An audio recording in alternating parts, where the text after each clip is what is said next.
आज का हमारा टॉपिक है स्टैंडर्ड कॉस्टिंग का, जिसमें आप चैप्टर 9 मैनेजमेंट की बुक से पढ़ेंगे।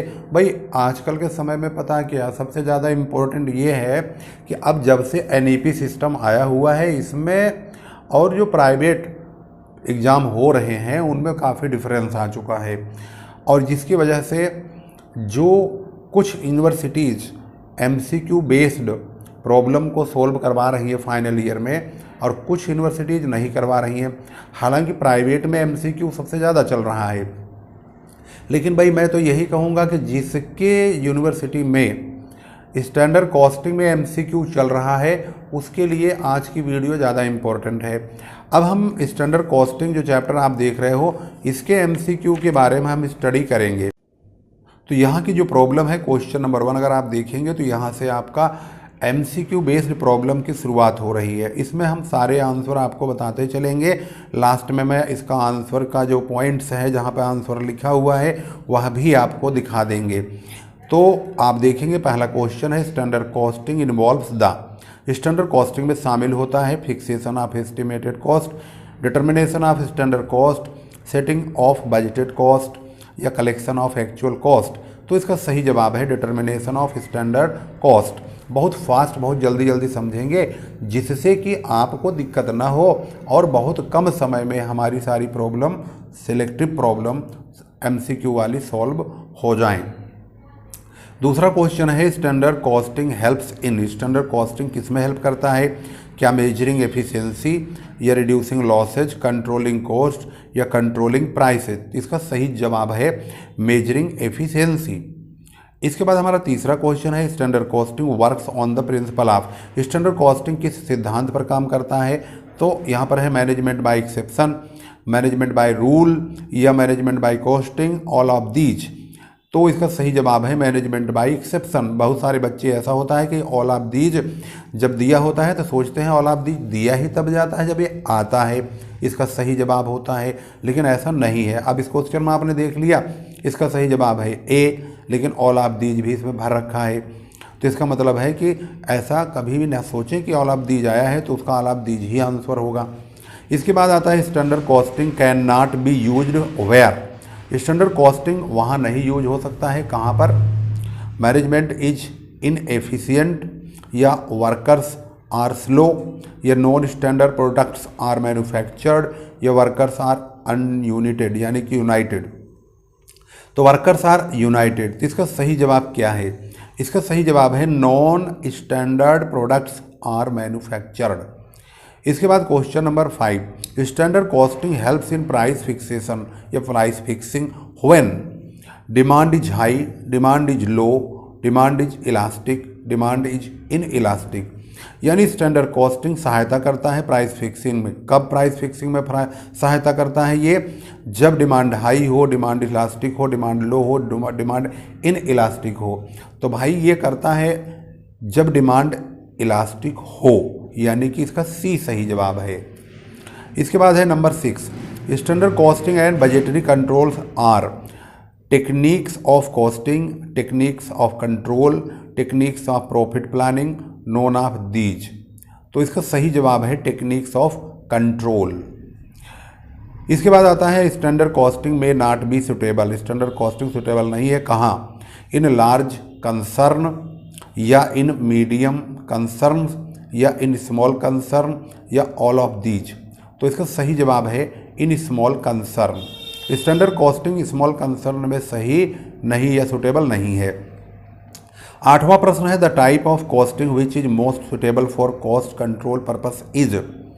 Standard costing, continuous costing, historical costing, absorption costing. तो इसका जो सही जवाब है वो है स्टैंडर्ड कॉस्टिंग। 9वां क्वेश्चन है arrange the following in correct sequence in respect to standard costing. इसका करेक्ट सीक्वेंस क्या होगा? To get the actual performance, to determine the standard, to compare the actual performance which with standard या to interpret the reasons of मतलब variance. इसमें कौन सा सही है? अब इसमें दिया है पहला, दूसरा, तीसरा, चौथा। ये वाला सीक्वेंस सही जैसे दिया है, या बी वाला सही है, या सी वाला, या डी वाला। तो इसका जो सही जवाब है वो है ये सी, टू यानी कि सबसे पहले डिटरमाइन द स्टैंडर्ड, उसके बाद है to get the actual performance, उसके बाद है to compare the actual performance with standard, और लास्ट में है to interpret the reason of variance. तो ये हमारा जो सही जवाब है वो है सी। अब हमारा क्वेश्चन आता है क्वेश्चन नंबर 10, प्रश्न संख्या 10 MCQ।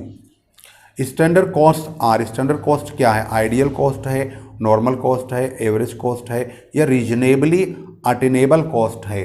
आखिर ये स्टैंडर्ड कॉस्ट किस टाइप की कॉस्ट है? तो इसका सही जवाब यही है D, reasonably attainable cost. Attainable cost ही इसका सही जवाब है। क्वेश्चन नंबर 11, क्वेश्चन नंबर 11 में standards are set for, standard set किए जाते हैं मटेरियल के लिए, लेबर के लिए, ओवरहेड के लिए, या इन सब के लिए? तो भाई सही जवाब है इन सब के लिए।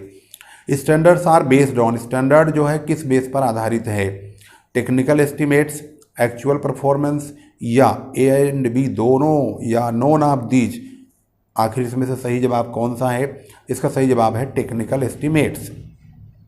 इसके बाद है question number 13, standards that can be met or even surpassed by the employment of efficient operations is known as an या ए, दोनों में बोला गया है। अगर एन होगा तो आइडियल स्टैंडर्ड, या बेसिक स्टैंडर्ड, या अटेनेबल स्टैंडर्ड, या प्रोजेक्टेड स्टैंडर्ड? तो इसका सही जवाब है अटेनेबल स्टैंडर्ड। अटेनेबल स्टैंडर्ड यानी अटेनेबल स्टैंडर्ड का मतलब होता है प्राप्त होने वाला प्रमाप। इसके बाद है question number 14, basic standard is established for, basic standard हमने किसके लिए इस्टेब्लिश किए हुए हैं?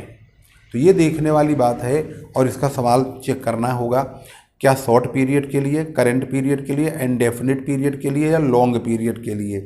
तो इसका सही जवाब है इनडेफिनिट पीरियड के लिए। बेसिक स्टैंडर्ड का कोई समय निश्चित नहीं होता है। Number 15, the type of standard that is best suited from cost control point of view is, the type of standard that is best suited from cost control point of view is ideal और theoretical standard, या expected standard, या basic standard, या normal standard?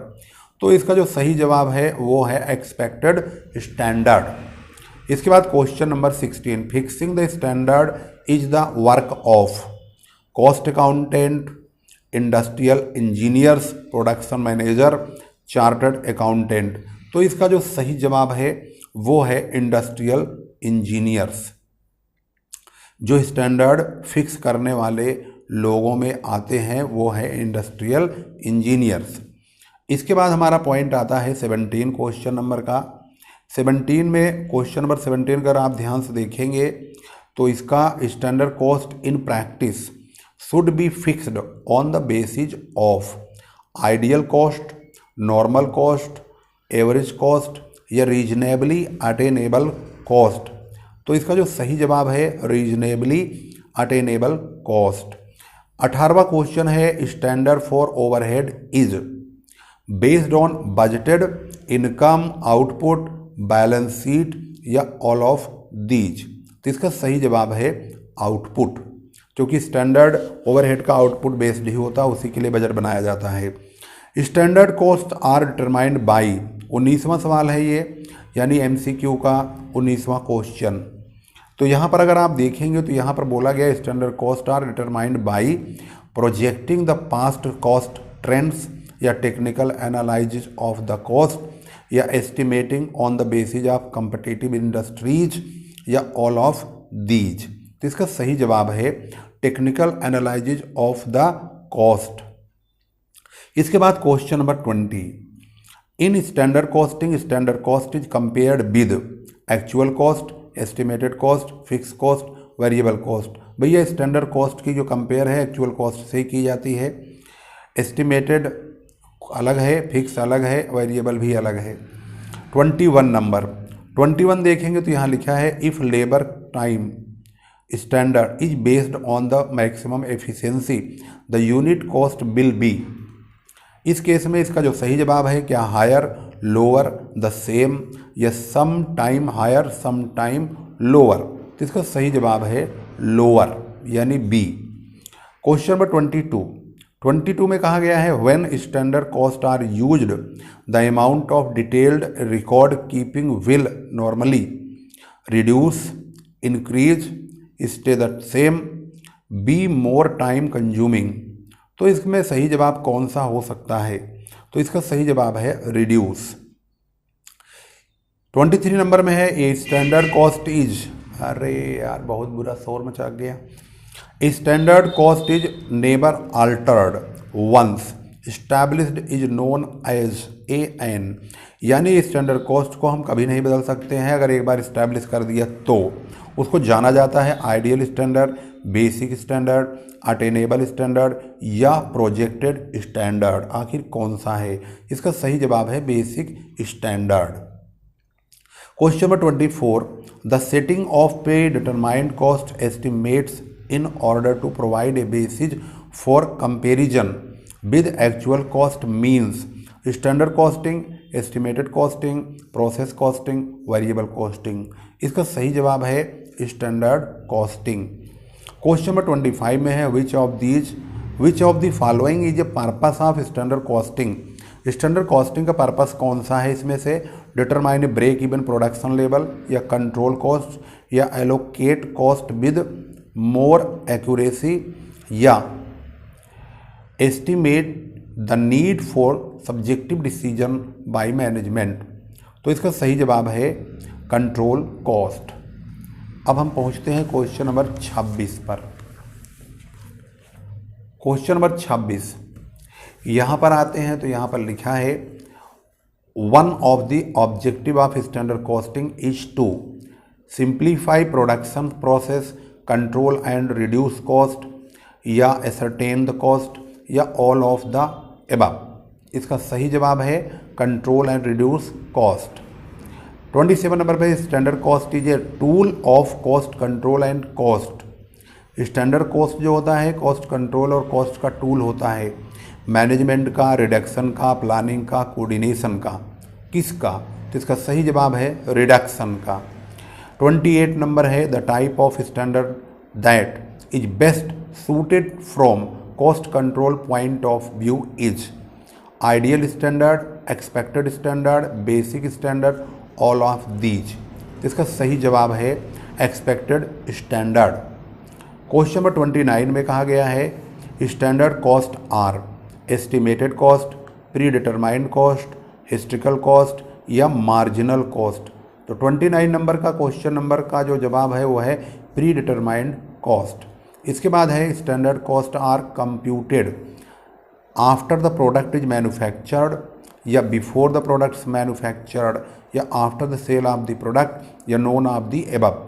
तो question number 30 इसका सही जवाब है before the products manufactured, क्योंकि स्टैंडर्ड कॉस्ट जो है वो पहले ही सेट किया जाता है माल बनाने से पहले। Question number 31 the physical standard are set by industrial engineering department, production department, sales department, purchase department. इसका सही जवाब है industrial engineering department. Question number 32 budgetary control and standard costing are interdependent to each other, independent to each other, interrelated with each other, not related with each other. आखिर इसका सही जवाब क्या है? तो इसका सही जवाब है inter related with each other. 33 number आ गए time and motion study used to set. Time और मोशन स्टडी यूज किया जाता है क्या सेट करने के लिए? Labour time standard, basic standard, theoretical standard, या नॉर्मल स्टैंडर्ड। तो इसका सही जवाब है labour time standard. A standard cost system में be used in either job order costing or process costing, या job order costing but not process costing, या neither job order costing nor process costing, process costing but not job order costing।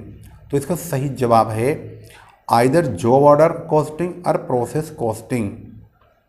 इसी के लिए ही standard cost system use किया जाता है। Question number है 35 it is not possible to use very effectively standard costing in job industries, process industries, unit costing, all of these. 35 में इसका सही जवाब है जॉब इंडस्ट्रीज। इसके बाद है 36, the overheads with remain constant irrespective of quantum of output are fix overheads, semi variable overheads, variable overheads, semi fix overheads. तो इसका सही जवाब है फिक्स ओवरहेड्स। इसके बाद नंबर आता है 37, standard overheads is determined on the basis of budgeted output, actual output, production capacity, all of these. तो इसका 37 नंबर है और 37 का सही जवाब है एक्चुअल आउटपुट। उसके बाद लास्ट क्वेश्चन है an organisation which fix ideal standard for costing purpose should expected a good incentive package for workers या unfavourable variances in most of the cases, employees are strongly motivated for high production या none of the above. तो इसका सही जवाब ये रहा 38 का B, यानी कि unfavourable variances in most of the cases. यहाँ पर सबका आंसर लिखा है जिसको मैंने आपको अभी भी बताया है। तो मैंने जितने आंसर आपको बताए हैं वो सब यहाँ पर लिखे हुए हैं, आप मिला सकते हैं। जितना मैंने जवाब आपको बताया है वह कितना सही है कितना गलत, हालांकि गलत नहीं है, सारे के सारे सही हैं। वो सारे आंसर मैंने यहाँ से पहले पढ़ लिया है, समझ लिया है। उसके बाद आपको बिना पेज पलटे हुए एक एक पॉइंट आपको बताते हुए दिखाया है और बोला है, पढ़ के सुनाया है। तो यहाँ पर क्वेश्चन समाप्त हो गया। अगली वीडियो में हमारी मुलाकात होगी। अगर आपको अपनी इच्छा अनुसार कुछ और वीडियो चाहिए, जो कॉमर्स के स्टूडेंट है, BBA MBA BCom intermediate commerce side के बच्चों के लिए जितनी भी रिक्वायर्ड वीडियोज़ हैं, जो भी सब्जेक्ट आपके पास है जिसमें आपको प्रॉब्लम हो रही है, वह सब्जेक्ट आप अपने कमेंट में बताते रहिए, चैप्टर बताते रहिए, उसके ऊपर हम वीडियो आपको प्रोवाइड करते रहेंगे।